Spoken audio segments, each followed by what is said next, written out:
tell you what.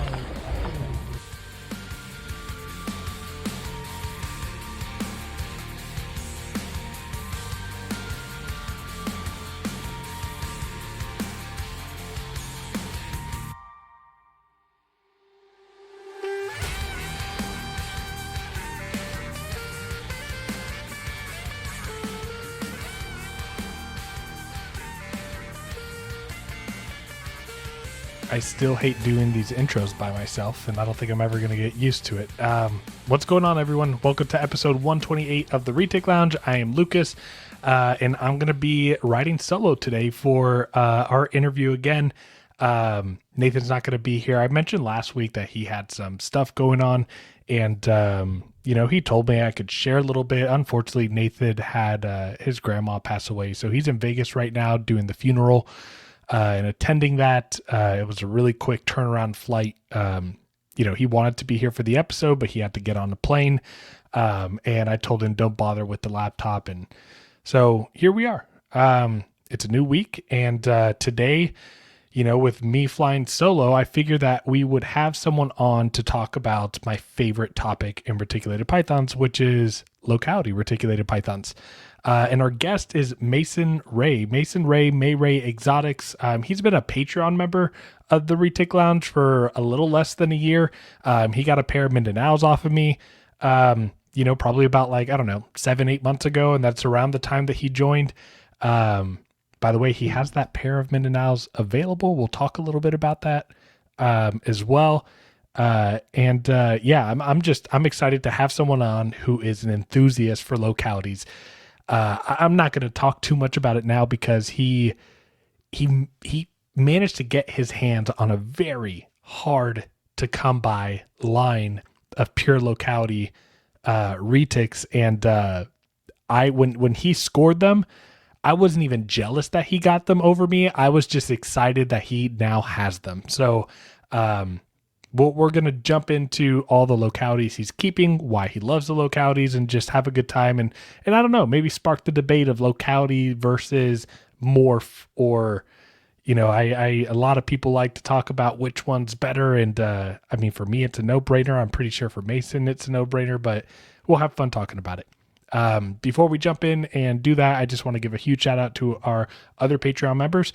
If you guys want to join our Patreon, someone in our Patreon just hatched their very first clutch of retics. They had so much support from everybody in our community with breeding advice, with incubation advice. It's just a great community to be in. So that link is down below, the Retic Lounge. So patreon.com/the Retic Lounge. And again, before we jump into any of the other sponsorships that have an ad here, I do want to give a huge shout out again to Des over at Cold-Blooded Cafe.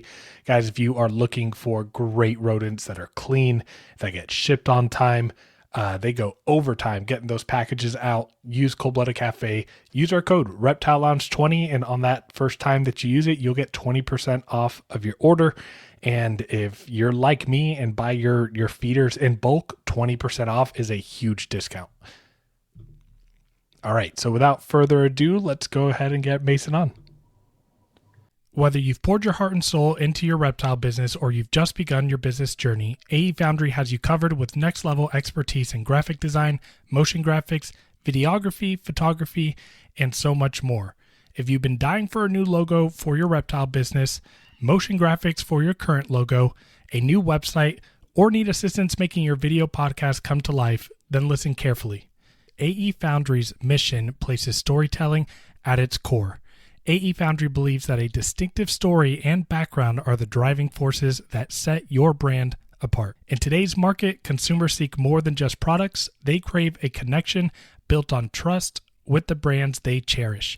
AE Foundry is committed to empowering small businesses and fostering authenticity that resonates with their consumers. Reach out to them and let them help you craft a visual narrative that helps establish a genuine and lasting connection with your audience.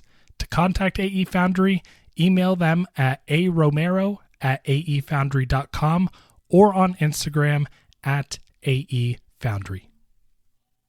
When it comes to housing your retics, trust me, you're going to want an enclosure that will be just as strong and durable as your reticulated python. The Heartland Reptile Enclosure is next level tough and will outlive you and your retic by several generations. Heartland Reptile Enclosures are designed and manufactured out of powder-coated aluminum to provide the highest quality and longevity available in the reptile enclosure. What makes them even better is they are lighter than your PVC and plastic enclosures out there and are extremely tough. Stop playing around with plastic enclosures for your large constrictors and step up your enclosure game with the Heartland Reptile Enclosure. To inquire about one of these enclosures, speak to Jordan himself at Heartland Reptiles on Instagram, Facebook, and on TikTok. Here on TRL, we preach about the importance of using hooks, feeding tongs, and other tools with your reticulated python all the time.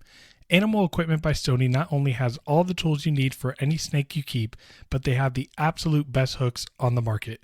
What sets Animal Equipment by Stoney's hooks apart from the other guys is their polycarbonate hook ends that provide a warm feel that won't disturb or bother your retic, ensuring a positive interaction from the get-go. Since 2008, AE Stoney has been supplying zoos, herpetologists, and other animal professionals with their tools.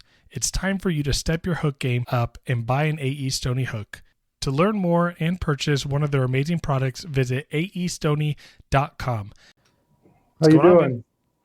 Oh, nothing much, man. Just hanging out, ready to talk some localities. Yeah, I'm excited about it. I'm excited for this episode. I know we talked a little bit about, back studio and getting the chance to geek out about localities without Nathan just like rolling his eyes. And, I'm sure that Nathan is going to listen to the episode, and he always loves to nag on me about how much I can talk about locality stuff.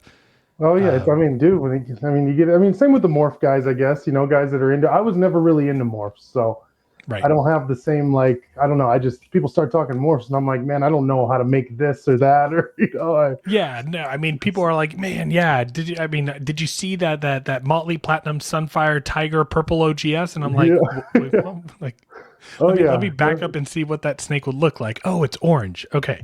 Yeah, exactly. Yeah. I'm like, so what color is that? Right. Exactly. But if you don't mind, I think you said you never done any podcasts or anything like that before. Can you just give us an intro into who Mason is, your reptile venture and all that good stuff? Yeah. So, I'm from Chicago originally. I live in Utah now. I've lived here for about 12 years. I grew up I lived in the city for a long time, and then I moved kind of the south suburbs, but I was never really huge into reptiles, honestly. Like, I remember going to reptile shops in Indiana, and they had some crazy stuff there. They had like alligators, or I don't know if they might have been like dwarfs or some kind of dwarf gator or something. I remember seeing those, and snakes and stuff. I was never necessarily like scared of them, but there was a time in my life where, like, if you'd have told me 10 years ago I was going to have all these snakes, and especially retics, I don't think I would have believed it. I'd have been like, no, especially like so close to wild caught. I've kind of went out of my way to get as close to wild caught as I can. Right. So, I don't have a huge background. It was something that I would say about 7 or 8 years ago, I started really doing research on, and I wanted to get into, but didn't really have the means until about 2 years ago. And then I kind of knew, I was like, okay, well, I'm going to go buy I actually originally wanted a emerald tree boa was my thing. I was like, I'm buying an emerald tree boa. They're awesome. I love them. Beautiful animals. And I was at a pet shop where I had seen one, a local reptile shop. I'd seen one like years ago, went back, and they were like, oh, we don't have any now. We can put your name on a list. And I talked to the owner right as I was leaving, and he was like, man, are you sure you want one of those? Like, you've never had snakes? And he's like, they're not very handleable. Like, he's like, you got to kind of break them. You got to really get them used to being handled. Right. And I was like, my wife heard that, and she was like, and then he threw in they have fangs that can do nerve damage and all that. So, which retics aren't much better, but I will say, a 5-foot emerald tree boa has longer teeth than a 15-foot retic. Oh yeah, that's for damn sure. They're pretty. Yeah, and in the vast majority of them are imports that are coming in, right? And so you never know what you're going to get. I've seen people that have amazingly calm and placid emerald, and I have others that they're difficult to not get bit by. Yeah, yeah, for sure. So, you didn't get your hands on an emerald. No, no. What was the So next step? I ended up buying a ball python. I got the ball Okay, python. Dude, classic, I have pictures of me like I'm talking approaching this thing like it was a 15-foot retic, like a me, cobra. me and my wife were standing there staring at it, and I'm like, you think it wants to tag me or what's it, and then I finally had a buddy come over who has helped me a lot with all this, and he has like berms and stuff. His dad breeds retics, and he like just comes over, reaches in there and pulls it out. And then after that, I was like, okay, cool. But I got the ball python, and it's just a normal, I just bought a normal. I love the way they look. I like the natural And stuff, this was when, like 2 years ago, 3 years ago. This was about 2 years ago, 2.5 years, 2 years ago. Yeah, about 2 years ago. And Okay, so good. I got that. Oh, I grew fast, man, with this. Like once I started figuring out what I wanted, I was like, okay, I'm ready. But I got the ball python, and then I ended up buying. I always loved the blue-eyed Lucies, which I still have all these ball pythons too. They're up behind me. Um, I bought my blue-eyed Lucy, and then I have like she's a Enchi pastel fire yellow belly. Like I just bought pretty stuff that I liked, was cool. I wanted to look at, And Right. I went The to way a that it guy's. should be when you're getting your first snakes. Yeah, exactly. Yeah, if you're gonna buy, I mean, if you're gonna just get what you want to look at, If you're not gonna, Yeah, it's okay if you're not gonna what's breed. pretty. You're not gonna do. Yeah, get what you want to work with. That's what I try to tell people. But I went to a guy's house here in Utah to buy some cages, and he was like, "Yeah, man, I have a super dwarf retic," and I was like, "Oh, what's that?" So he took me in the back. He had like a room in the back of his garage for his snakes. He took me back there, and he had that. He had a mainland from Weston, and then he had a boa. It was a super hypo jungle boa from one of my buddies, Oak Adams, here in Utah. And I actually ended up getting his whole collection. So Oh wow. I Okay. got the cages from him, and then he was like talking. I'm a mechanic. He needed some mechanic work done, and he messaged me like a week later, and he was like, "Hey man, I have an idea. Like I don't have the money, but if you can get this old truck running for me, you can have all the snakes." He was like, "I don't," because I wanted to buy the super dwarf. He's a orange glow golden child, and he's supposed to be 62.5% Kalatoa, but from what I've seen, I don't think they've gotten that high. He's from who we were talking to in the back, or talking about in the back. Sorry, not to. So it is Yeah. what it is. I love him to death. I have him right here. He's awesome. I've posted him. He is available, but Knowing what that person was breeding, I think it's probably 37.5% Jampea and the rest, like, I don't know, at 12.5 or whatever percent. But even then, I'm not even going to make a speculation. But anyways, yeah, continue. exactly. It's like I treat him like a mainland. Tell you the truth, I feed him like a mainland, trying to see what he'll do. You know what I mean? Right, But exactly. so I got him. I got the mainland from Weston, and the mainland from Weston was pretty like underfed for sure. He should have been like a lot. I think he was like 3 years old, and he was like maybe 7-ish feet, and he was probably about that big around. Like not. He probably could have been. He looked a little, like he should have been fed a little bit better. But I got them, got him Right. home, and like just kind of, dude, I like fell in love with them. Just loved handling them. Just compared to the ball pythons, I love my ball pythons, but just the activity, the brains on them, like they're so smart. So Yeah. I, I was doing that stuff a lot, and then I started. I can't remember if I started watching. I think I seen a couple episodes of the Retic Lounge because my buddy Oak knows Nathan, and he Yeah. told me, he's like, "Oh, this guy does super dwarf stuff." He's like, "You should check him out."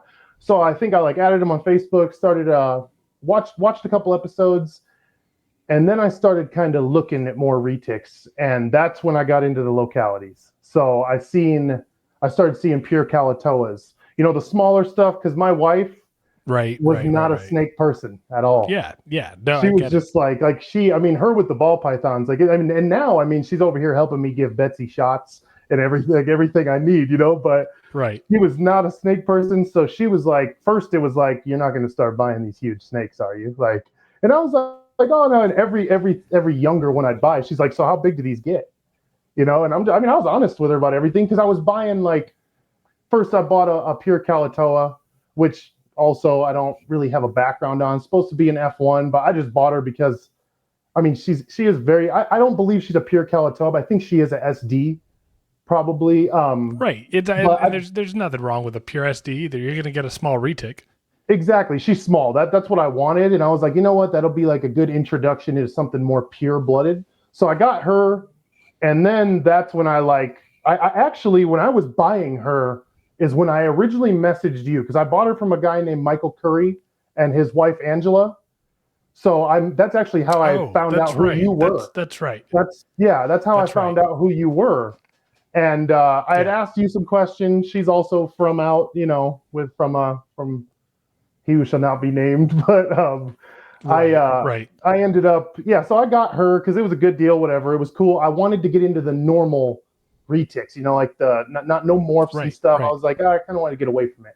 So I got her, and then I'm trying to think of who I got. I think I got her, and then I ended up I talked to you randomly for like months, and then I can't even remember what. I think I might have asked you about. I asked you about some locality, and I think I ended up talking to you for like 10 minutes on the phone one morning, and you told me Yeah. all about Yeah. these Mindanaos.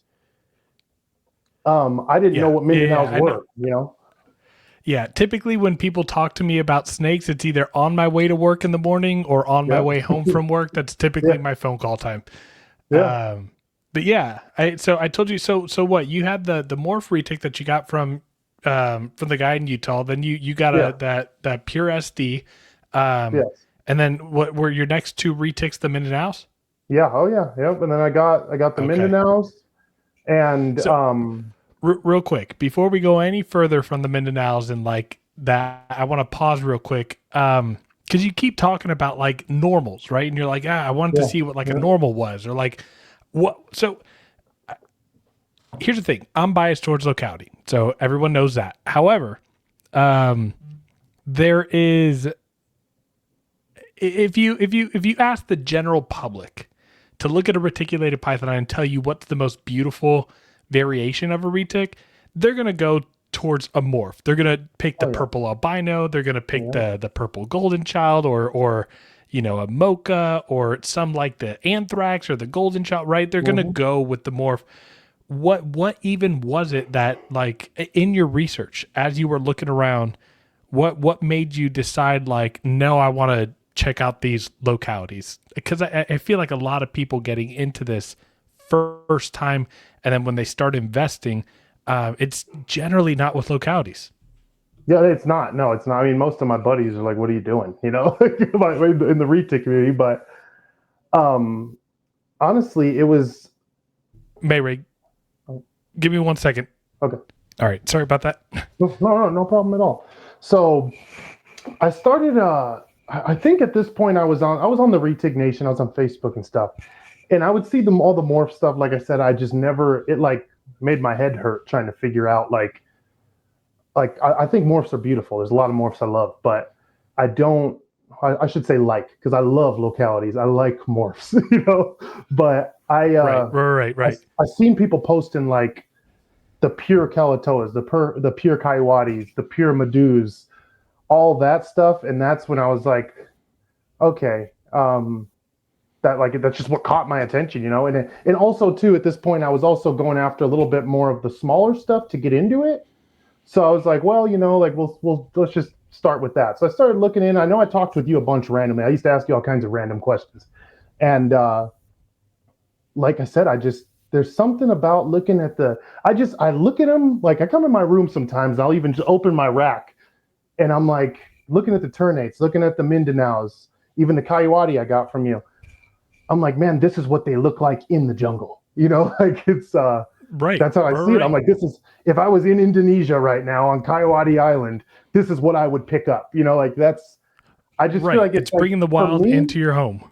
yeah, for me it's like the rawest form of retic you can have, and especially the F1 stuff. The F1s, F2s, they just like they're I love how you can see that wild in them. You know what I mean? You can still see some of that just that wild blood, like it's just very obvious compared to some of the morph stuff where it's like obviously they're still retics, but a lot less. I just even coming in my room at night and turning the lights on for a second or coming in with my phone light, my Yep. locality animals versus my morph animals, what they're doing is different. Right. Like Yep. it's just stuff like that. But yeah, I just was constantly like trying to just find different localities. And I started going on, which I'm sure you've seen the website, Locality Retics, the World Press. Yep. Dude, I was on there just looking at all these different pictures, and I'm like, man, this is awesome. And I'm looking at the pictures and who posted them. I'm reaching out to these people in Indonesia. I'm like, just like people that were into this stuff in like 2010. You know what I mean? Right, Like, exactly. We also want to thank VivTech Products for being an affiliate sponsor of the Retic Lounge. Stop by VivTech Products for the best UV spectrum lighting on the market that will enhance and improve your snake's overall well-being and health. Visit vivtechproducts.com and use the code ReticLounge23 today for 15% off. Again, visit vivtechproducts.com and use our affiliate code ReticLounge23 today for 15% off. Looking for the perfect accessories for your hatchlings or juvenile retics? Look no further than Heli Guy Serpents. Our sponsor, Chris Sexton, is coming in hot with an amazing 3D printer, creating top-notch perches and other caging accessories for your beloved pets. Enrich your retics environment with their high-quality products. Use our promo code TRL10 for a 10% discount on your purchase. Visit them today at heliguyserpents.com and start giving your pets the best.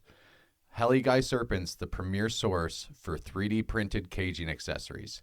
Again, that's www.heliguyserpents.com and use our promo code TRL10 for 10% off all of your 3D printed accessories today. But I mean, which it's crazy. I've actually got in contact with a lot of people that were doing stuff back then. But yeah, that's when I still can't remember. I'd have to look back in our messages. I asked you about some locality, and that's when you sent me a video of a Mindanao, one of the babies.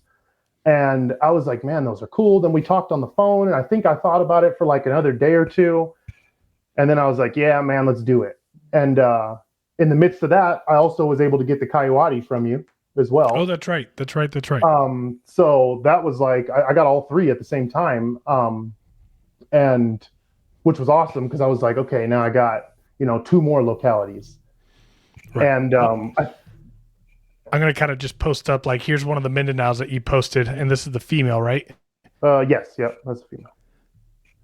Yeah. So the female, and then I was looking at also the Coyote as well. We're going to get into some of these other awesome localities that you have, but there is a really good picture of the dorsal pattern of this Coyote. Oh yeah. Yeah. From the top, right after he shed, I think. Yeah. Oh no, right there. Yeah. I forgot I posted that. Yeah.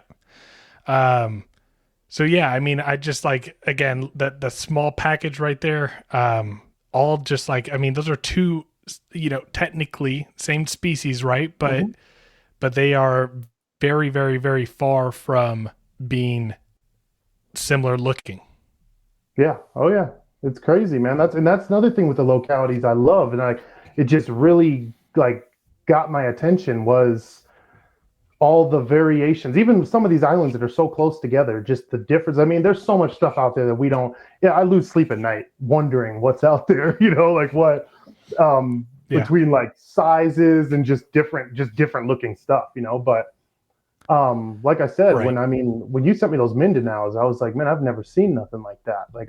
They're beautiful, dude. They're awesome. And I mean, I love my F2s. Like if they never went anywhere, they are available, but if they never left, I wouldn't be mad. I just ended up buying the older F1s.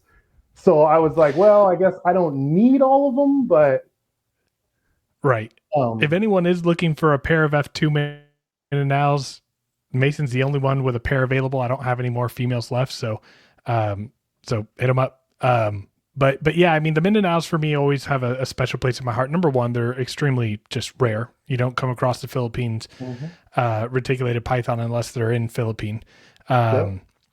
But yeah, they're huge, like for me, in terms of just like the rarity aspect, getting something again that has this very different look than your standard reticulated python. It's got the vibrant golds, the thick blacks around the white rosettes. Like there's a lot of really nice features about them. And so you got the Mindanaos, you got the Coyotes, and then where'd you go from there? I seen the ternates. Man, and I started talking. I know I talked to you about some ternates and stuff. I asked you some questions. I think I watched your guys' episode on here about the ternates. I probably watched it 4 times in a week. Like I just kept watching it over and over, and I was like, man, I got to get me some of those, you know. And I contacted I Rodney. think it was the Maluku region. Yeah, episode. yeah. Well, there was that one. Then you did another one without. So you did the Malukus with Rodney, and then I think you did another one that was just a locality talk or locality spotlight, maybe that was just you and Nathan. Might have been. And you were talking about might have been ternate. just ternates. And I seen that, and I just, like I said, I just kept watching it, man. And I ended up reaching out to Rodney, and I talked to him, and me and him got on the phone one night. We were on the phone for like 2 hours just talking. I mean, he was just filling me full of locality information, you know, like just of all his years of doing it. And I ended up buying some ternates from him the next day. I bought it because he just so happened to have a pair, and I'm really glad I bought them because I hear him say now how he doesn't even have, for the first time ever, he doesn't even have a pair to sell. So I was able to get, I have a F1 male, and then I have a F2 female. Okay, cool. And they're awesome. I love them to death, dude. They're starting to finally put on some size. I started feeding them pretty good. So I'm excited about them. But yeah, I got them. And then I think like 2 weeks after I got those home, I was talking to Rodney. I really still want to get some Halmaheras, and I haven't yet because I bought the Balis, but I told the guy I bought them in like November or something. I told the guy, I was like, listen, man, I'll give you half the money now, but I can't come get them till January because he was in Kansas. I was obviously driving. He didn't want to ship them. So I bought those, and then Rodney was like, hey, man, I have some F1 Mindanaos if you're interested. And I was like, at first I was like, I already have Mindanaos, whatever. And then I like thought about it overnight, and I was like, send me some pictures of them. And when I seen the bigger version of what I got from you, you know, I was like, oh man, I was like, you know, I might as well get those. So I bought those too. Yeah, they're gorgeous. And and I was like, man, and then I told him, I was like, I'll be back for some Halmaheras eventually too. But I was really excited to get those. So I mean, and those are starting to put on some size now too. So I'm pretty happy about them. But yeah, that was my next buy. Which ones are putting on size? The F1s, they're starting to like really start to get up. I'm actually moving this weekend. Me and my wife we were going to buy a house, and then we ended up deciding to rent one more year. And I'm just moving across the valley, but the house has like, I think it's over 1,500 square foot unfinished basement. So I'm going to really have like a lot, because I mean, I've maxed myself out in here. Like there's no, awesome. When I got the Balis, I was like, well, I need more room, you know. We were already looking into moving, so that worked out. But they'll be going into cages probably in the next like 3 months, I would say, or sooner, I guess. With the way they're growing now, I kind of had to talk with Rodney about how to feed them, because, and I will say too, with my bigger stuff, I mean, I have Weston here, luckily, you know, in Utah. I've been able to go and hang out with him, and he's helped me like a bunch especially with my Balis. I text him probably every week asking him some random stuff. But the Mindanaos, I was able to kind of get some insight from Rodney on how to feed them, you know, a little bit. Because I was like, what should I do with them, man? Like, how do you feed these things? What did he tell you? I mean, I just told him, I was like, well, right now at the time I was like, I was feeding a large rat every like 2 to 3 weeks. To just over 2 weeks ish. And he was like, yeah, I mean, that's good. He's like, they could probably take a little more, like more or less frequently, you know? And I ended up now, I mean, well, my female now, she's taking 2 large rats. And I usually, I like to space, I don't like keeping food in them. And that was something that Weston taught me, was like, try not to keep food in them, you know? Cause I mean, I have one of my Balis the guy who I got her from, he was like, yeah, I give her a large rat once a week. And I was like, oh, or a jumbo rat once a week. And I was like, I just don't like constantly putting them through that, you know?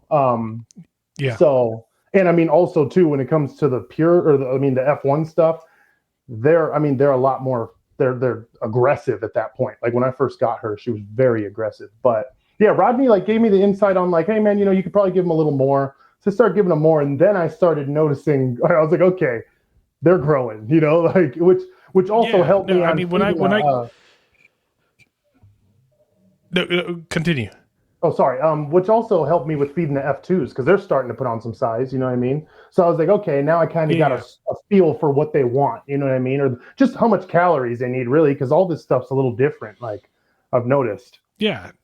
Yeah. I mean, growth rates are different for a lot of localities. Yeah, I mean, for my Mindanaos and my Ternates and my Halmas, I generally feed them like a really big meal, like only once a month or every 3 weeks or something. And yeah, I mean, when I first got my Mindanaos, my F1s, I put them right to like 1.5 pound pigs, and they started growing and just have worked their way up. Yeah, I mean, the growth rate is so insane on the Mindanaos. They are so slender and lean compared to a normal reticulated python. They start putting on length quick. You know, that's what I noticed with them. It's like I'm like, oh wow, this thing's got, like, I'm pulling them out of the rack, and I'm like, oh, this thing's getting long. You know, like right. They gain length pretty quickly, but they stay really lightweight. Like I can't tell you, like taking out my female Solayer is a much different experience than pulling out my Mindanao female. I'm sure. You know, they're not far off in length, but the Mindanaos are just like when she's not building follicles and she's not cycling, she's about as thick as like a tennis ball. Which is awesome. Honestly, that's something I love about them. I do. I like it a lot. Like it's cool just to have. Yeah, I mean I think they're completely different snakes. Like I genuinely think that like when it comes to the Mindanao locality, like they are at the very least a subspecies of the rest of the reticulated python clade. But you know, there's probably even some argument that you can give them a full speciation change. Like if we look at like other species that have full species separations between like animals that look the same. But I'm curious. So I've said this on the podcast a bunch of times. Like my unicorn locality and the locality I really want the most is Bali. You know, I fell in love with Bali's years ago. And I want to definitely get some. And you managed to get your hands on not just one, not just two, but I believe 3. Yeah. I have 1.2. 2 females, 1 male. Yeah. So, you know, I'm curious. I want to pick your brain. I've never owned a Bali. I've never even handled a Bali. Dude, What's been your experience? Awesome. Yeah. What's been your experience with them? You know, how old are they? How big are they? So I'll start with the first one I got. So I got my 2020 Betsy, the one that I've posted the most. You know, she's probably about. She's around like, I don't know, she's probably around 9 feet. And she's the one that was fed, he was feeding her a jumbo rat every week, like every Friday or something, you know? And she's probably, I would say 9-ish feet, somewhere around there, 9.5. And she, out of all of them, she's the one that's the most temperamental. Like I wouldn't say unpredictable. To somebody who doesn't know her, probably unpredictable, but to me, I've kind of gotten used to the way she moves. But I've also recently had a lot of very negative interactions with her because of the mouth issue I had posted about. To give her antibiotics and fluids and stuff, but she still doesn't strike me. Like, I mean, I can pull her out now. She'll hiss a little bit, but she'll come out and hang out. She's one of them. She's one of the retics I do not like. My wife doesn't really like if you're standing near me and I'm holding her, I'm like, yeah, just stay back a little bit because it's kind of random. She has struck at somebody one time. My wife was trying to take pictures of her mouth, kind of got up, not near her face, but she didn't like it. You know, like she didn't like nothing coming straight at her. But she still, I mean, to me, when I first got her, I like let her chill for a few days, and then I just started pulling her out and just handling her for like 5-10 minutes a day. You know, in the mornings before I'd go to work, I'd hang out with her just in the room and stuff, or to walk her around the house a little bit before my kids were awake. And I think that helped a lot. She kind of just relaxed, I noticed. And like, even through this whole like antibiotic thing, she's been really good about it. You know, she hasn't like tried tagging anybody or nothing. And I've also tried to like, cause I have to give her antibiotics every 3 days. So I've been trying to handle her in between, but I got her. And then I mean, I've always loved Balis, man. The first time I seen a picture of one on that Locality Retics website, I was like, man, that is just the yellow head with the thick blacks, you know, and then when they fire up, they're almost like cream colored. Like I don't really know how to, it's almost like a grayish, I don't even know how to explain it, man. Some of the pictures I sent you earlier, you can see like even on my mail, like just beautiful. And Betsy, I don't know for sure I know she's a Bali, obviously, but I don't know if she is from Nick's Know to How animals or not. That's the thing. On my other two, they're verified. I have all the proof of that. I have proof that she came from Nick, but I don't know if for sure she is the Know to How line. There's Betsy right there. But I hopefully one day I could verify that. I'd have to talk to Nick, and that's like almost impossible. So I'll say this, what I love about the Balis and just looking at this is that distinct separation with the yellow head to the silver neck. Mm-hmm. A lot of people tend to think, and they think of Bali and they're like, oh, Bali yellowheads. I'm going to be honest. There's other localities out there that have the same, if not a better yellow head. But the cool thing about Balis is there's generally a big like contrast of the head and then the rest of like the body that makes it pop. But I love that Balis have that like bright yellow with that silver color that, they're kind of almost like Malaysian like, right? But I'm man, that is such a beautiful snake. They're awesome. And to get your hands on a legit, like pure Know to How, is like, I can't even think of another one in the country. There's less than a handful of those left. No, and honestly, dude, the guy I got them from, we'll jump to them because those were in my next Balis. So they were on Morph Market. I found that, well, to tell you the truth, Betsy was too, but she was on Fauna longer, and the guy had those Tamalongans as well. So I would have bought those as well, but he sold them to Garrett a week before I went and got Betsy from him. Otherwise, those would be here as well. I wouldn't even have thought twice about it. But so I seen I'm trying to remember. So I had already bought the ones. Or no, sorry, I didn't. I hadn't bought them yet. I seen them already on Morph Market, the Know to How line. And the problem is obviously he didn't want to ship them. I sent them. I had met Weston around that time when I seen him like end of September, November. I sent them over to him, and he was like, "Yeah, man, I seen those. Those are definitely Balis if you want them." Like I would go get them. Yeah. So I actually bought Betsy, came home, and Betsy was just 3 hours from me up in Idaho. So I drove up, got her, came home, and I was sitting at home that night, and I was like, man, I was in bed with my wife, and I was like, I think I should just buy those other Balis. And she was like, she's like, oh yeah, yeah. And I was like, well, they're in Kansas, so we're gonna have to go get them. And she was like, my wife's like always down for the road trips, so she was like, she's like, oh, okay, cool. Like, let's do it then. She sounds awesome. It was, dude, she has been like through this whole endeavor into retics. Like she has helped me. So, I mean, there's been nights I was in this room I know she's like, what are you doing? Like when like feeding and stuff. Right. And she's like, just dealing with retics being retics. You know what I mean? And she's like, oh my God. Like, but she's always been right next to me. If I need her, she's there, so it's awesome. But I bought them, and I told the guy, hey man, I can't come out and get them till January. And it took me about a month because I wanted to verify some stuff, tried reaching out to Wolfgang, you know how that goes. But I was able to get proof. I have messages, screenshots, I have pictures of their parents, I have all that. So luckily the guy I got them from, dude, he was just like a longtime collector, never cared to breed, none of that. And he lived in Lawrence, Kansas. And then he ended up, he moved to, I think, Arkansas. And retics are illegal in Arkansas. Mm-hmm. So he was like, I just have my whole collection in my buddy's basement. And he actually had his whole collection on fauna as well.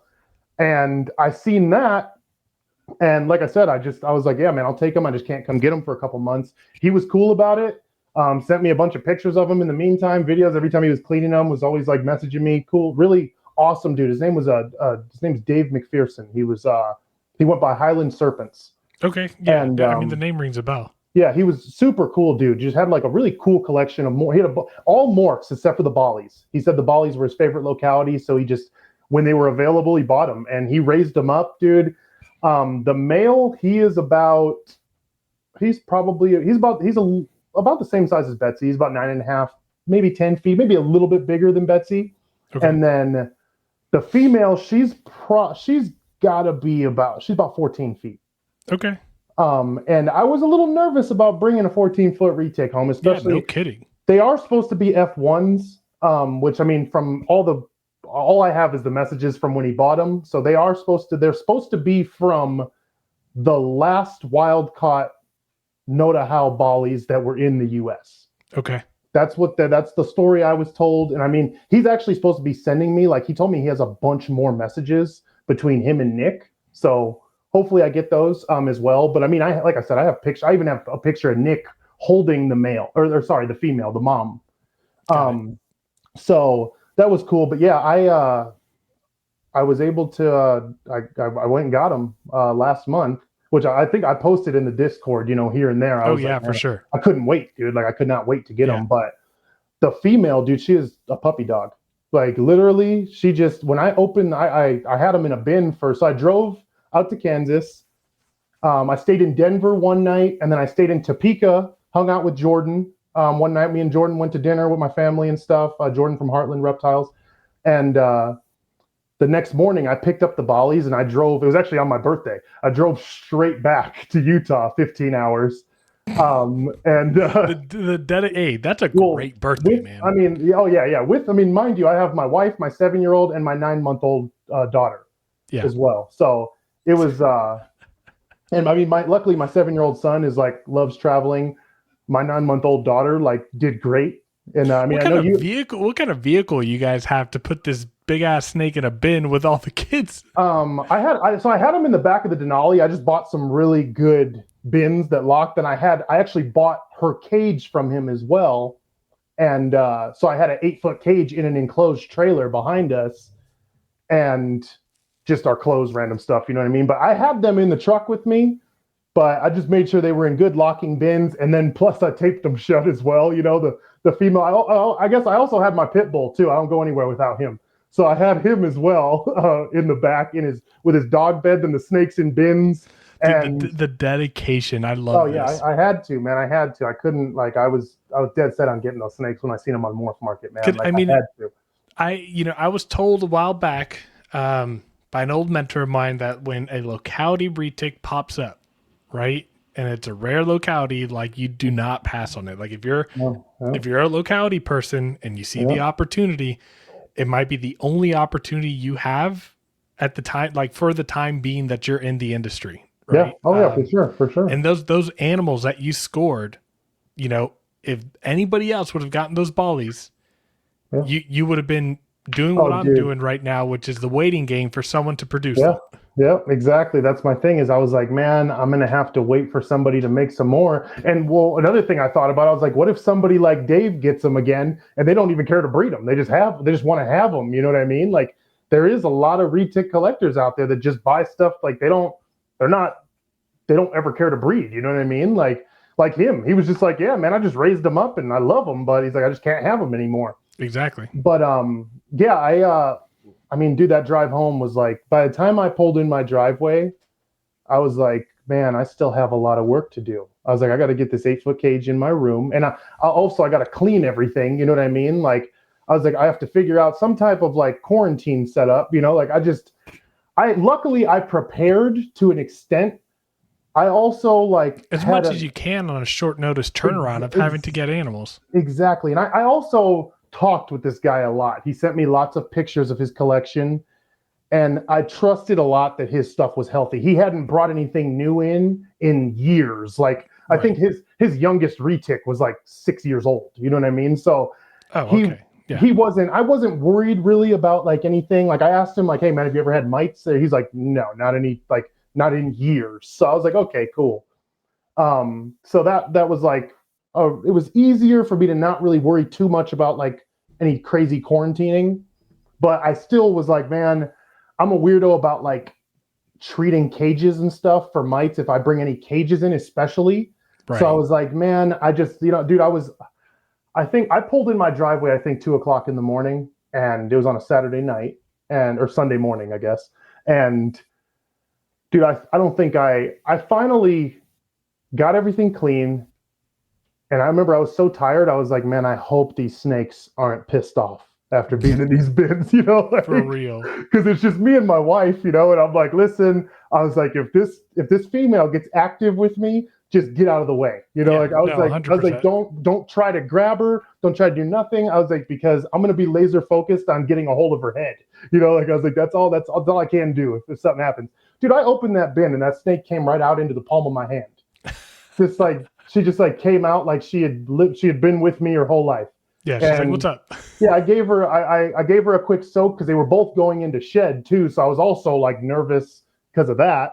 Like they were, I didn't really notice she was going into shed as much as the male, but I gave her a soak for a little while, and then I got her in her cage, and then same thing with the male, and he's awesome too. Like he moves a little different, a little faster and stuff, but he hasn't like done anything weird. He's been really cool when I pull him out, so I wasn't too worried. But just being that tired, man, I think I finally laid down at like 7:30 in the morning.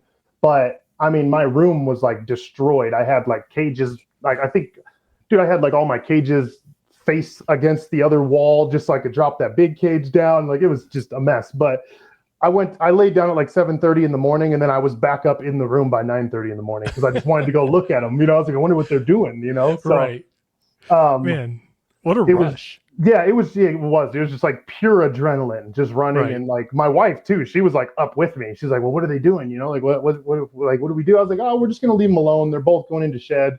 So it kind of took a couple weeks, and then they both shed, and I was like, man, oh man, like when I seen the female for the first time, I walked in my room and her cage was just torn up and shit with shed and everything, and she was just sitting at the glass looking at me, dude, and I just opened the glass and pulled it right out. I was like, oh my God. I was like, I can't believe awesome. That is dude, when I seen her all fired up, when I seen her like that, man, some of those pictures I sent you are from that day. Yeah. It was just, dude, it was something else, man. Like like I said, the Balis, I don't have, like, I could never imagine ever getting rid of them for sure. Like I don't have another locality. There's no locality I wanted more. And the No Tahau stuff was like the most flawless Balis. The only Balis I've seen better weren't in the US, but there's a guy named Pedro Filth that was over in Indonesia. He still is. He's over there. He goes by Filth the Reptile. He had some crazy looking Balis back in the day, like probably in like 2014, 2015. Dude, he had Balis he was finding out there that look almost like morphs with the way that their pattern is. Like they're but super bright awesome. Yellow head, like. And I've tried. Do you know if he's breeding them and like he's selectively breeding for those traits? I don't know. I tried to reach out to him. Rodney was telling me he used to talk to him a lot, like years ago. But I tried reaching out to him, and I haven't been able to get a hold of him because I wanted to know exactly what you just asked. Is like, did he make them look that way, or were these wild caught? Right. Like that's what I want to know. You know what I mean? Because a lot of the stuff he was posting was on Bali Island, so I don't know if he just lives there, or if they were actually wild caughts he was finding. But dude, I've never seen Balis that like anybody else post a picture. I've seen guys over in Bali pulling them out of rivers and stuff. I have never seen another Bali that looked like his stuff. So, right. But yeah, I just went crazy doing research. I still do, honestly, man. And there is a lot of other localities I want. I'm just like, when I got 13 retics now, I'm like, and now that I'm moving, I'm a little less stressed, but I started getting stressed out because I'm trying to order cages. I need bigger cages because like this male Bali and Betsy are bigger than I was told they are. Okay. And I usually buy cages before I bring stuff home. Right. You know what I mean? And luckily the big No Tahau female, I was able to, he sold her cage with her, but he kept the male in the same size cage I have him in now. And he's in a 4x2. He should be in something bigger.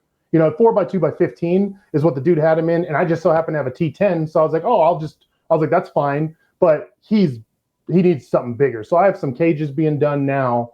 And especially now that I know I'll have more space, it's a lot easier to plan stuff out. Right. I was actually going to buy a Malaysian as well from Weston. And I ended up waiting a little while and she sold. So I know he's got another one, but he's not moving her. Right now. But and for me, if I'm going to bring any localities in, I need a pair. That's how I am too. I really like buying. I mean, I've bought everything in pairs, you know what I mean? Right. Except for my Coyote, because I just like when you had him, I was like, yeah, I'll take him. But everything else I've tried to buy in pairs as well. And I that's one thing with the Malaysians. It's like, but to tell you the truth, I just love looking at Malaysians, man. I have pictures like, well, I mean, I've been down to Weston's place a few times now, his new spot, and just looking at them, dude, like I've seen them even in they're shed, gorgeous. dude. Even in shed, those animals look amazing, dude. Like I mean, I have a bunch of pictures he sent me of them, dude. They're just awesome to look at. Same with I mean, to tell you the truth, a big one that I really want to get now is the Sulas. I really do. Now that I'm going to have this more room and stuff, I am bringing a wild caught home here soon, and it's Weston's C-Rom.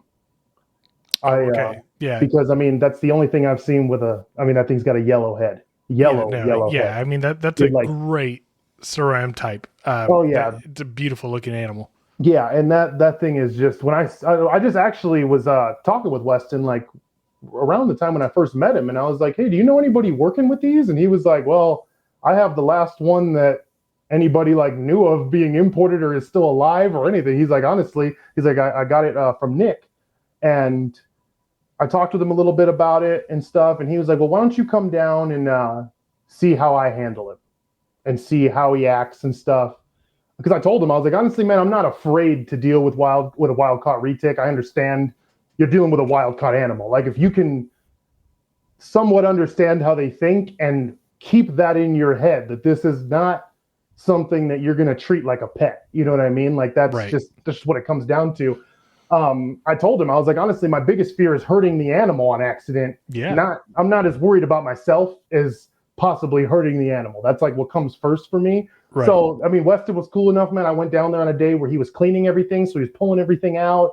I mean, he let me handle Valkyrie, which was awesome. I mean, it's not every day you get to handle a Sula like that, you know? So no, she's a beast. That was like, yeah, that was just like awesome, man. Like I can't even, that's honestly hanging out with him, seeing the C-ROM out of the cage, all that stuff kind of is what it's really what helped me get into the bigger stuff. Cause I was, like I said, I was interested in them, but I was like, man, I don't have like any experience. Also, before I went to Weston's, my buddy Oak Adams here in Utah, which is him and Weston are buddies as well.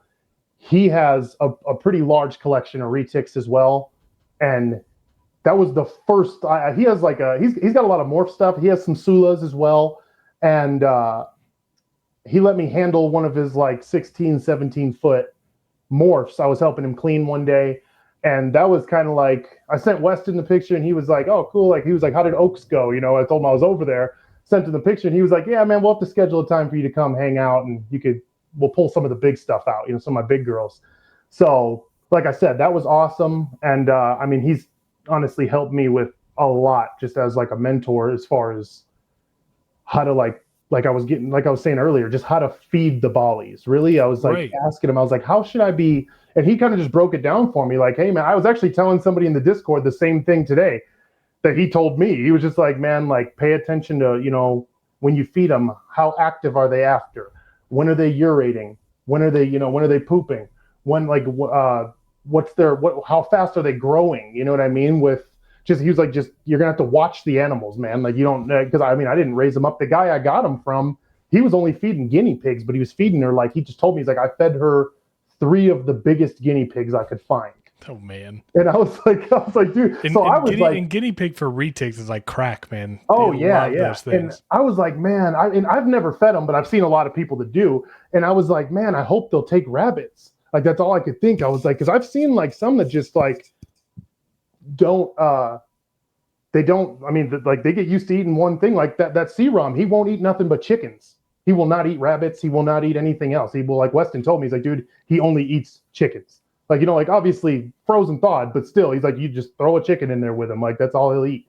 But yeah, like I said, I just kind of was asking him all kinds of questions about like feed him. Cause he had no to how line Balis as well. So it was cool I know his ended up being 2 females. Yeah. But so I think he moved one out. Yeah, no, both of them. He doesn't have either one anymore. Oh, okay. But that I was able to at least he had experience with them, you know what I mean? So Like I said, I mean, I still ask him all kinds of questions. Like right now, I'm kind of playing the game of like feeding her and watching what she does, you know, and then especially my big girl, because obviously, I want to make more. I want more people to have Balis. I don't like. There is no question in like, yeah, I know you want them. Like, I've had a lot of people message or reach out to me. I've had people go as far as like, hey man, how much are you gonna want for them? Because I want to start saving now. And I'm like, listen, man, I'm not like, this is my thing. I'm not out here to try. It's not about the money for me at all. It's about I want to see more people with them. Like, if my kids can buy a Bali 10 years from now, that would make me so happy. Yeah, no, like, you know what I mean? Like, that I mean, and that's what I'm just waiting for, right? There are some people that have some Balis that I know that are 4, 5, 6 years old around there. But we're just waiting for we're waiting for it. And we're waiting for people to produce them. Like, and here's the thing, it's like I could talk about this for days, but this is where people are going to start getting into this idea of like inbred and like, you know, the whole line breeding and all those kind of things. Like, we're so far, and I mean far, like 8, 9 generations away from noticing any noticeable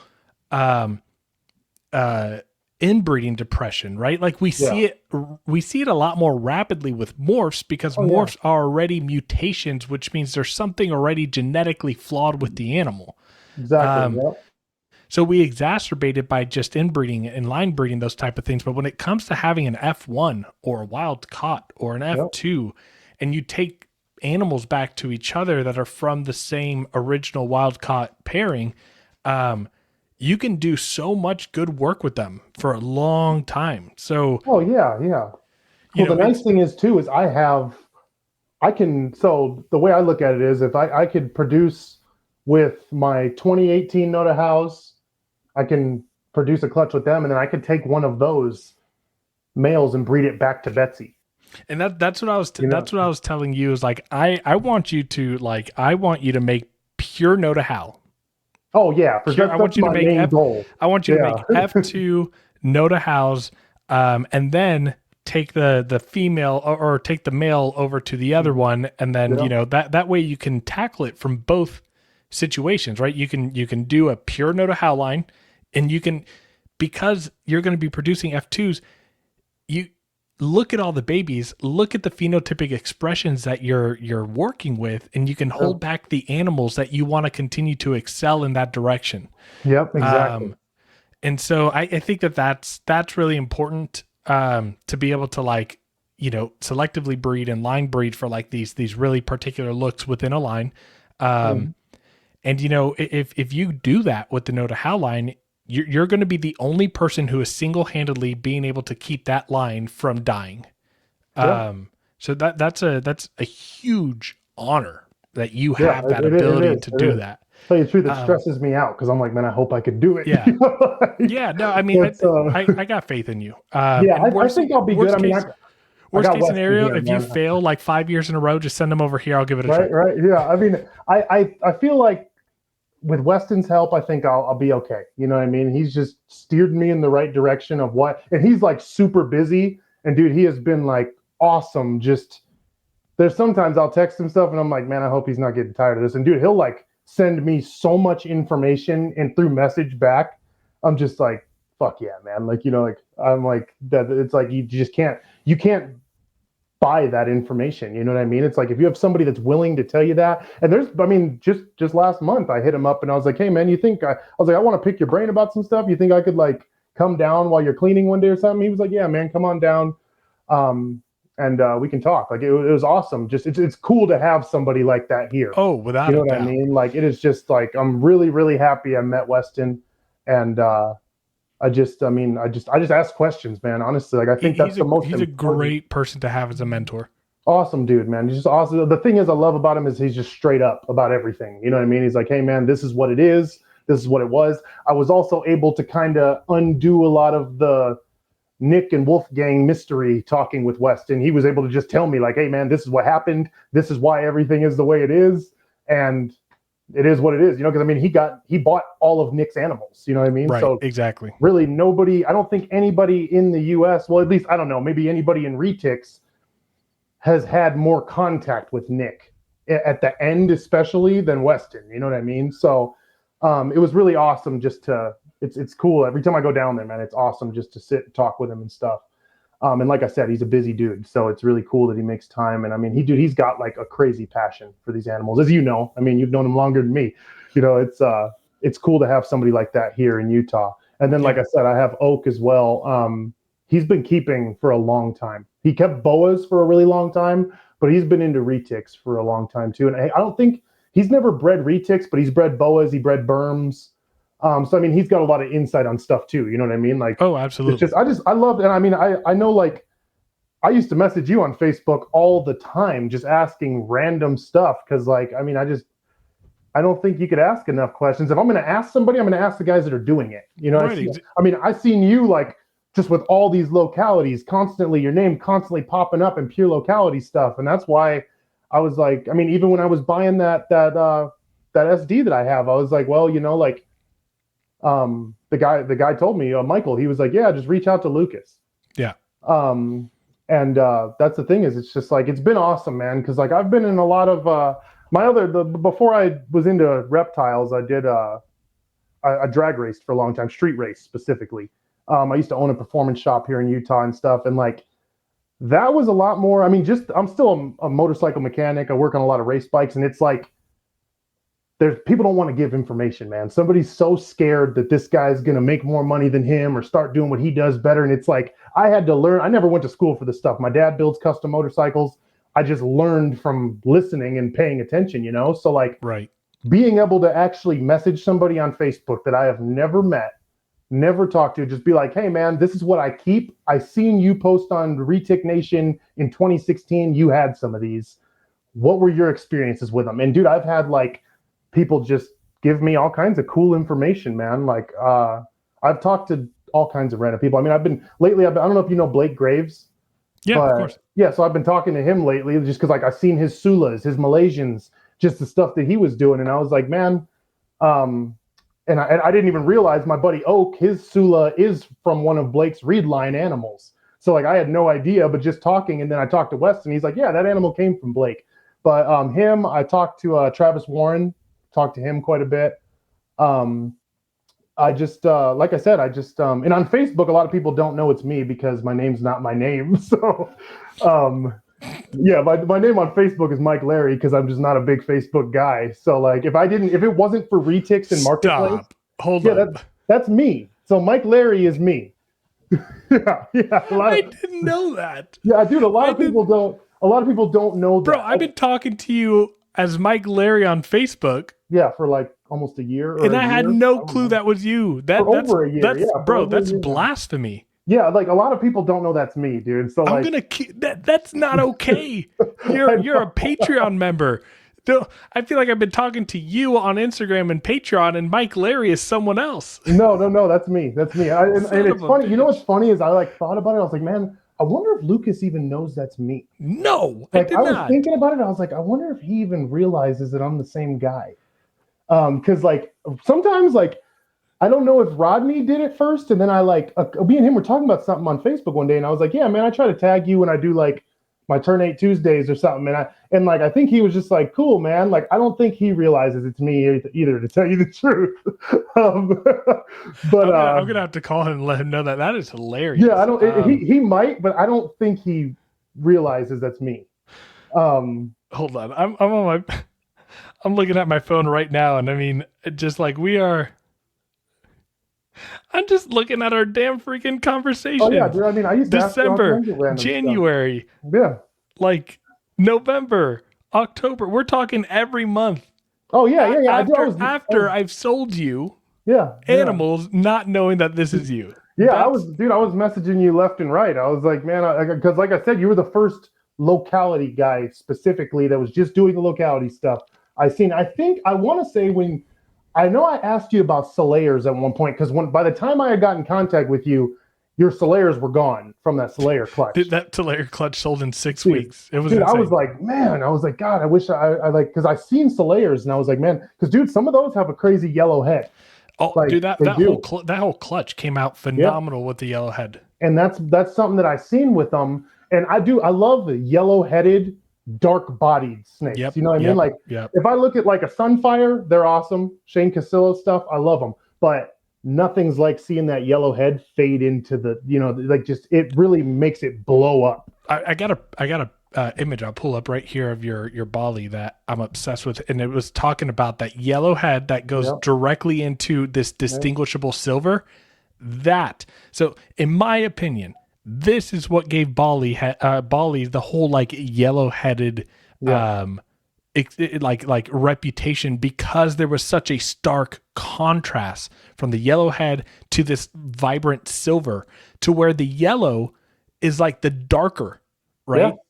Whereas like with a Sula or a Solaire, the yellow head is the brighter, and then the body is more chocolate and like the oranges and the reds. But you want to know, it's a funny story about Bali yellowheads.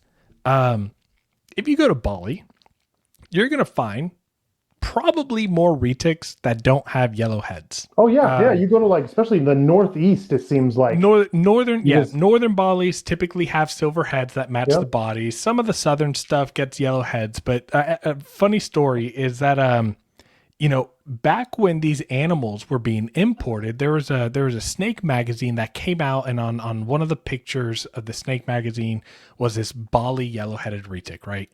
Mm-hmm. And that started this craze to people wanting to import into the US these yellow-headed Balis, right? And so people, the importers would like tell the exporters and tell the people who are catching the snakes, like, I want retics from Bali. Yeah. And they would get a bag of retics from Bali, and these people would open up the bag after purchasing the animals, and they were like, these don't have yellow heads. Yeah. And it ended up ruining the reputation of exporters, because the importers would basically blacklist them. Yeah. And these people that are like catching the animals over and into, like, that's how they feed their family. It's a big deal. It's a big deal to them, man. We had the ignorance of just being like, oh, if it doesn't have a yellow head, then it's not from Bali. Like, no. No, yeah, there's silver-headed Balis. You know what I mean? There really is. You know what's funny is, so the messages I have like months of emails between the guy I got Betsy from and Locality Core, which was Wolfgang, I'm guessing, or Nick, whoever, and or one of the two, I guess. And in the emails, the very first couple emails, the guy's like, listen, I don't want anything that's not a yellow head from Bali. Right. And Locality Core's emailing him back, like, listen, all of our Balis are yellow-headed Balis for sure. Like, and that's when like they sent, like they were sending pictures and whatnot, all that stuff. But it's funny you say that, because a lot of people don't know that. A lot of people don't know that not all Balis are yellow-headed Balis. Right, exactly. Like, you'll see, there's also quite a few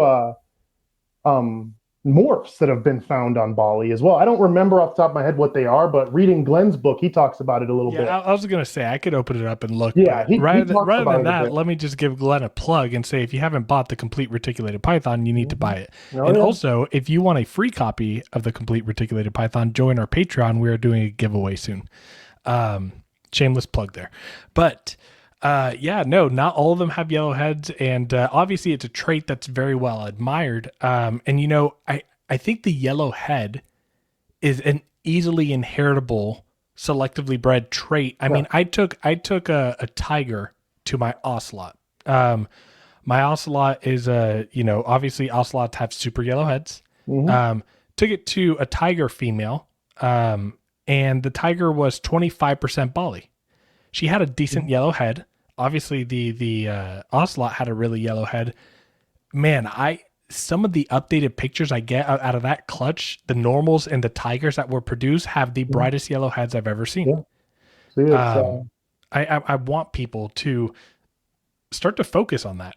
That's what I'm trying to do, man. I really am. To tell you the truth, after I can get something I would love to do if I could make it happen, is after I can get some know-how, produced, if I can make that happen successfully, I would love to take that CROM to a Bali just to have the cross and see. Because, dude, the head on him, like it's I think like dude, I have some pictures of him where he's fired up, bro, and his head is just like he's brighter than my female or than my bigger female probably, dude. Like Oh his yeah, no, head is insane, man. that animal is insane. But so you mentioned taking the seer onto the Bali. I kind of wanted to ask you, right? So you are working, you have a Kayuwadi male, you got some Mindanaos, you got Ternates, you have Balis. What are your breeding plans? Like, obviously we can safely say that, like, sure, pure localities are on the table. That's what you are That's all going I'll to be ever doing. breed. I don't ever plan on doing anything else. But I mean, like, do you plan to cross localities? By trying to enhance traits, like, do you have any interest of like doing any locality crosses or things like that with the localities that you have? For sure. I haven't, I'm going to be honest right now. Like my main focus is the Balis and getting that C-ROM home and everything. Cause Weston's been awesome working with me on that. Cause like at one point I didn't even know where I was going to be moving to, so right. He's been awesome, like waiting on me basically. But with my younger stuff, I'm going to be honest, man, like with the Ternates and the Mindanaos, I'm kind of just letting them grow and then just kind of deciding what I want to do from there. I mean, I do want to take my Ternates to each other. I do definitely want to breed them to make more Ternates because my female is a green phase. Mm-hmm. And my male, Rodney, when I bought the male, Rodney was telling me, he's like, honestly, he's pretty, he shows signs of all three phases. Yeah. So he was like, that's something like that. He's like, it's just a little bit more rare. He's like, it's not something you see a bunch out of the Ternates. So I'm kind of curious to see what I can do. Because, dude, like, just seeing what Rodney's done with Ternates over the years, there is a lot of variations on how they look, dude. Like, some are darker than others. Just the back pattern, like, just the way that they look when they fire up. Like, dude, yours. I mean, when you posted some pictures of your female, I'm like, man, I hope my female starts to look like that some more as she grows, Cause, yeah, when my female fires up, her head gets silver. Dude, it's craziest crazy thing, man. Crazy looking. Like, and some days I'll open up like one of the tubs and I'm like, man, like I'll just look at those Ternates and I'm like, dude, the bigger they get, the better they're looking. You know what I mean? Yeah. They're just like, which I mean, that's the case with a lot of stuff, but not all stuff. I don't think it's the same with Superdwarf localities. No, it's not. It's generally, not. The older they get, the more brown they get. I'm not gonna lie, dude. My SD up here was just like getting crazy on the glass, and I'm over here looking at her. I'm like, man, you look brown. Like, like, oh my god, you look brown. Like, careful, we're gonna offend some people, man. I know. Which I love them though. I still love them. Like, they're always like still. Dude, there's been times where I was down. Like, I've just been talking to people. Like, I'm talking to Weston. I'm like, dude, I love these animals, but like, I'm really trying to figure out what I want to like focus on. Like. Right. And some of the stuff I have here, I can safely say I'll probably never breed, just because I got into this with just collecting, honestly. I started like figuring out what I liked. And then I started just seeing more of the breeding. And that's when I started like, I was like, okay, you know what? I'm going to get the pure stuff. Right. Because at the end of the day, I mean, like you were asking, as far as like, I can do crosses if I want to, as far as like, if I wanted to cross a Mindanao to a Bali one day just to do it, I could do it. Like or just a Kayuwadi. I know. Well, that's the thing is everybody's like, come on, man, shrink them down. Like, like everybody's like, I mean, these Solea Toas I have are gorgeous. They're awesome, dude. They are. I'm not gonna lie. I was like, when I seen those, I was like, see, that's the power of crosses, locality crosses that people are. They're sleeping on the localities. Period. They really are, and I don't think. They're also very important. That pure blood is extremely important to retics. Like that is just something that I haven't been doing this forever. You know what I mean? But that's just something, looking at the whole retic nation, if you want to call it that, as a whole in the US, I'm like, man, we don't have enough people focusing on localities. Yeah. No, what I mean? Like they're just not, what Rodney's done with stuff is awesome, but like, and I mean, what you've done, awesome. But it's just like, dude, there's not many people that are doing that stuff. Weston, I know like he's downsized and stuff, but either way, he is like, that's like, he told me, he's like, dude, I realized the power in these localities. Yep. Like, that's just what I want now, like, that's what I'm trying to work with.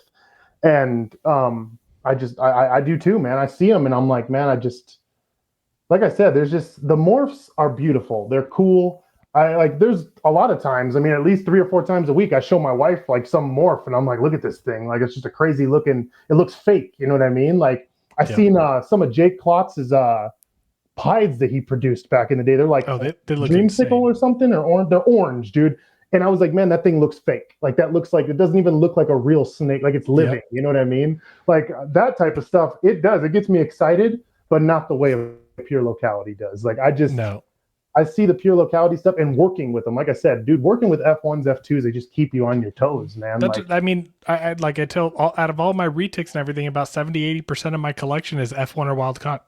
Yeah. That's how I like it. And that's what I'm trying to do, man. That's really, I don't really think I'll buy any other wild caught stuff besides the C-ROM. I just like, it's here in Utah. It's awesome. I did talk to Rodney about the Sulas. He was just like, listen, man, they'll kill you. Like, he's like, and I'm not going to lie.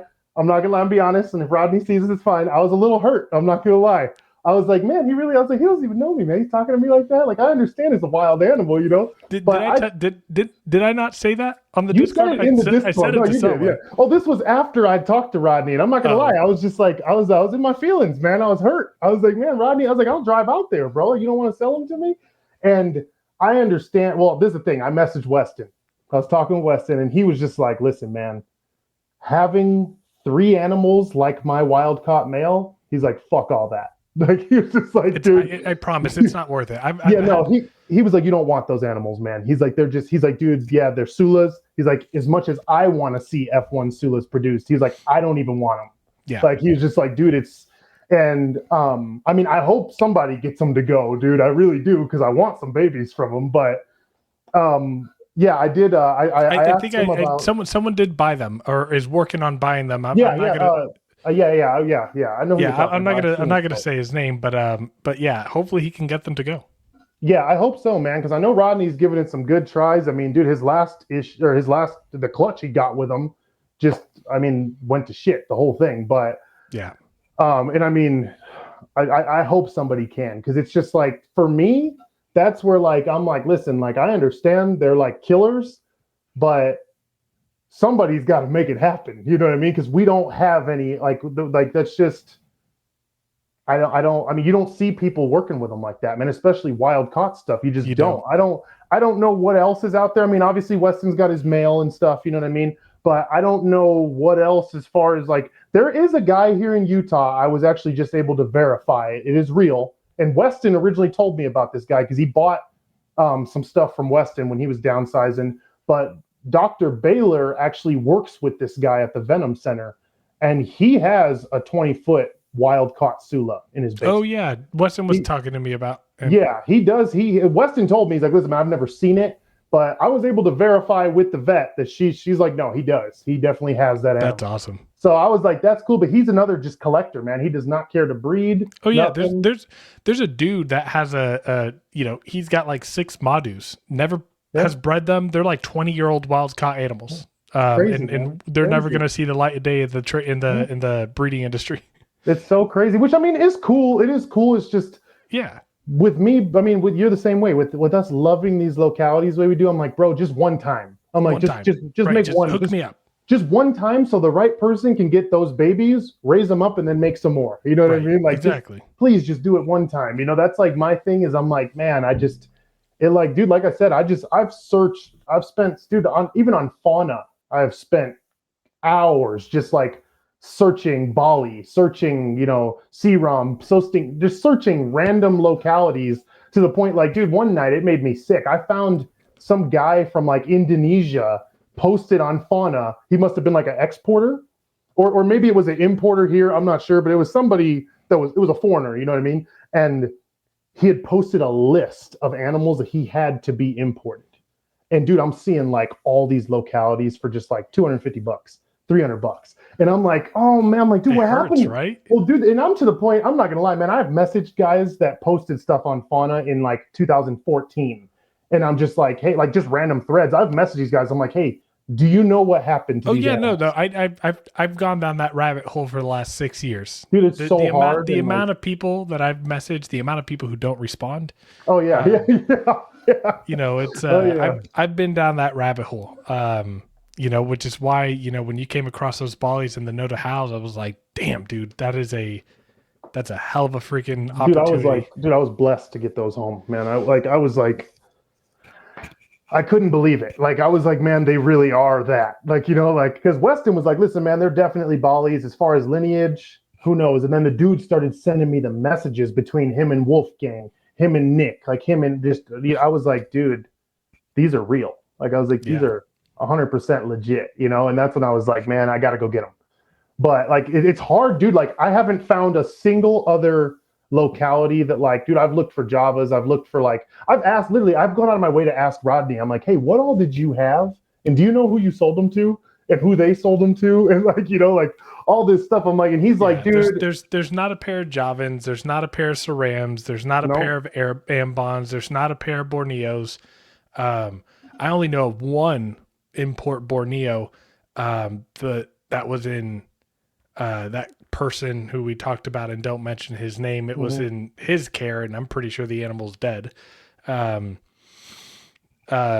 man, there's just, you know, my, what I've wanted to do with localities and retics, and like, this is something that over the last like year and a half that I've kind of like decided on, is I'm going to, I want to breed every locality that we can, right? That are legit in this country, every locality. And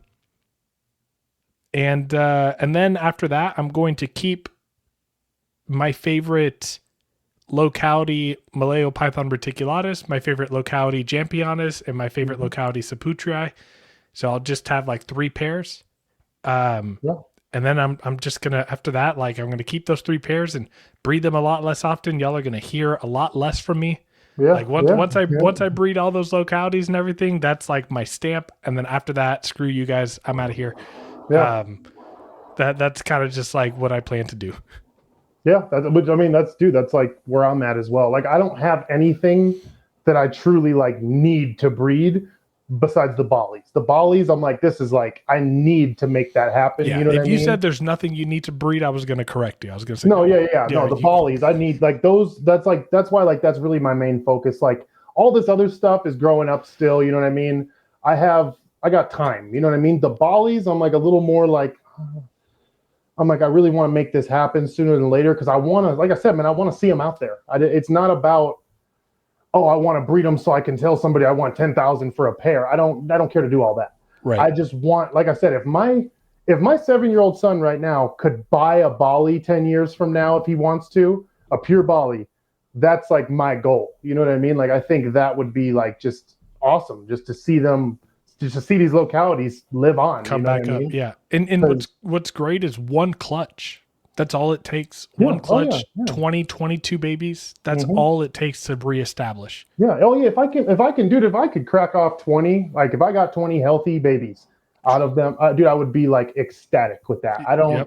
I'm not trying to like do all that. I'm not trying to breed them every year and do this and do that. I just want to get one good clutch, take my holdbacks, get some pairs out there to people like you, people that are going to keep them around. Like, that's the thing, is I just want to see them come around. Because, dude, there was a lot of Balis at one point in the U.S. There was. There was a bunch. Dude, if you search fauna and you search you search the nation, I mean, you search stuff. Same with Solaire, man. Solaire's were being pumped out left and right. And, dude, nobody knows what happened to them. Nope. Like, it's like everybody's like, oh, I don't know. Like, I don't know. And I'm like, because Solaire is like, I would love to get a pair of Solaires. I really would, man. But like, you don't see them come up. You know what I mean? Yeah. I actually, Chris McVicker, he was like somebody who I was like searching like SD stuff on Morph Market before I knew anything about anything. And like, I remember seeing pictures of him with like some of his stuff on Morph Market, but it was like him holding the snake, And then I remember seeing him when you guys brought him on for the Solaire, for the spotlight, And I was like, man, that's like, you just don't like, when people like him are like, yeah, what happened to all of them? I'm like, shit. He's been doing this for a long time. Yeah, because like when he doesn't know where they are, I'm like, I'm not gonna find them. You know what I mean? Exactly. Because I mean, he was keeping track of them 10 years ago. You know what I mean, or even longer. So that's like where like stuff like that. It's just, that's what's important. I don't want to see people doing that with Balis 10 years from now. I want people to say, oh, like Mason was able to make some, and we got them now. You know what I mean? Like, people have made more since then. Yeah. Like, that would be awesome to see that, man, because like I said, it just bums me out to see even in 2016, how many Balis were around. You see people posting them left and right. And now it's like somebody posted on the Nation not too long ago talking about like what pure localities are in the U.S. And you got all these people from overseas posting Balis, and there was one lady somewhere out east that had a Bali from Nick's last clutch, and I actually messaged her like right away, and I was like, hey. What's like? Do you know like what's the? Do you know if that's a Noda-Hal animal? Did he tell you that? Did you ask that? Like, do you know this, that? I was just trying to figure stuff out because I was trying to figure out if she was one of Betsy's siblings. But she was like, honestly, I just bought it as a pet. She's like, I just love the Balis, so I don't know if I have all that information. She's like, I'll have to look back and see, you know? And I was like, like that's another thing too, is there's a lot of people that bought this stuff when it was so readily available that didn't care about lineage. They don't know what they have anymore. Yeah, no, they don't even care about the lineage because they're just like, oh, I just wanted that retic, so I bought it. You know, like it's just my pet. That's the biggest shame in the entire industry of retics is that we didn't do a good job with preserving localities, and now that we can't import them anymore, what we have is what we have. Yeah, dude, and it bums me out because I just like I said, man, I searched this stuff and I'm like, man, at one point we had a lot of this stuff and like nobody kept track of what was what, you know what I mean? Or like, well, the thing is back then too, it was the morph craze. Everybody was on the world's first morph. You know what I mean? People are selling morphs for $40,000-$50,000 left and right. Like that's the thing is it's like that was what was hot. And I understand, like it is what it is, but I don't understand. This is what I don't understand. I don't know how none of these guys looked at this stuff and thought about like these are what's gonna like clean all this back up. Right. You know what I mean? Because that's what's gonna at the end of the day, like we're just mutating stuff. You gotta at some point you gotta get some locality in there to clean it back up. If I ever was to do any morph breeding, it would only be morph to pure locality. Yep. Like I don't care to like I just don't. I'm not gonna breed something that I don't want to take care of because if I end up with 20 babies that are Balis that for some reason didn't sell, I would not have a problem raising every single one of them. Yeah, me. You know what I mean? I'd have a blast. Yeah, I'd be that guy that had my own zoo or something with just Balis at that point. I don't like getting bit. Like, I'll gladly get bit by Balis. Yeah, right. That's my thing. Is I'm like, well, it is what it is, you know. But as far as like some of the, like I said, it's just like the history. Nobody kept track, man, and it bums me out a lot, dude. I love seeing like guys like you. Guys like Rodney, who's just been doing all this stuff. Like he really just focused on those ternates. You know what I mean? And now he's starting to throw. I mean, I guess he's been doing like morph crosses with them, but he's really starting to like really dial in what he wants out of these clutches. You know what I mean? Like that's awesome because I mean he's a very smart dude and he just has a lot of experience, man. Like you know what I mean? And like sometimes I hear like I'll watch his podcast or I'll hear you and him. I love watching you guys together. And the way he says some of this shit, he's just like, yeah, you know, I figured this out, figured that out. I'm like, dude, you know, like you spent a lot of time figuring that out. Yeah, no, you know he obsesses over it. You know, and unfortunately he comes off as an asshole, so a lot of people write him off, but no, the guy's a wealth of knowledge. No, yeah, for sure, man. And I mean, honestly, like the first time I ever talked to Rodney, I spent like 2 hours on the phone with him and he just told me his honest opinion on stuff and the honesty of like, what happened to these localities? He's like, I don't know, man. Like, he's like, at one point I had almost 20 of them and I don't know what happened to, he's like, I could maybe tell you where a few of them are, you know, like. Exactly. But, or their offspring, whatever, you know, but I wish we had more data, man. Like, look at the green tree python community. I know you're into those. Yeah, or even the carpet python community, man. Yeah, they got lineages that go back to like the 70s, 80s, right? Dude, it's like, crazy. It's crazy. Yeah, they're like, oh, this amazing. Is you can find out who your snake's great-great-great-grandfather is. You know what I mean? Right. Like, and I wish retics were like that. Sadly, they're not. And I mean, it's we're getting there. We are. I think now we can start. Exactly. Now is the start of that. Like the last, especially with more and more people asking about locality stuff. I notice like you see more people just kind of, or even just like people that are into morphs. I just notice a lot more morph guys wanting to get more stuff that have a locality influence even. Which is awesome to see because I just want to see even the morph game get a little bit cleaner, and I think the localities is what's going to do that for everybody. You know, just kind of clean all this stuff back up. Yeah, no, I totally agree. You know, if you like the morph stuff, right? Like you got to get a couple localities that are going to enhance those morph things. Yeah. the selective breeding aspect of it and using it to enhance certain traits that more spring out, right? Sunfire is like color, and Phantom is pattern reducer, right? So like just using the right locality to go with certain animals is really important. So localities are not just, for the people that want to keep them pure, but I mean, if you just want to stand out and make a better looking animal, you have to get localities. Man, Mason, this was fun. Yeah, dude, this is awesome, man. And I'd love to come back on once I'm in my new place. At some point, we could talk some more localities. Once we Yeah, get some more absolutely. I mean, stuff we'll in. have to have you back on so we can talk with Nathan as well, and we can for sure. bore him to death. I think my wife just made an appointment I think I'm going to see Nathan next Friday for my son's cool. haircut. So Cool. yeah, awesome. Give him a nice little smack on the top of his bald head for me. But hey, I'm going to go ahead and pull up your Instagram here, but do you mind kind of sharing just where people can find you? Yeah, honestly, just Instagram, dude. That's like the only thing that is like dedicated just to the retics. I try to post frequently, like multiple times a week. I try to do like the Min and Round Mondays, the Turnate Tuesdays. I try to post just whatever I got going on. Even every once in a while, I'll even throw a morph that I have out there. I only have 2 morph animals, so it's not a bunch. But yeah, Instagram, MayRay Exotics. That's the best way to get a hold of me. Or Mike Larry on Facebook. Yeah. They want to jump on the That's just so people know that's me. That is too funny, man. Well, shit, man. I appreciate having you on, and it was great talking about this. I wish you the absolute best luck with those Balis. Thanks, I hope you get them to go within the next year or so, and just keeping them healthy. Yeah, I'm excited to see what you do. I mean, anytime that someone comes in hot with purchasing locality stuff, I get excited. Yeah. That's awesome, man. I really appreciate you having me on, man. Hopefully we can do it again soon. Yes, sir. Take it easy. Awesome. You too. All right, everyone. We have episode 128 wrapped up. Mason with MayRay Exotics talking about locality stuff. I am so excited for him to get this Bali project off the ground. I hope everyone who's listening now has an idea of like where they can potentially get some Balis in the future.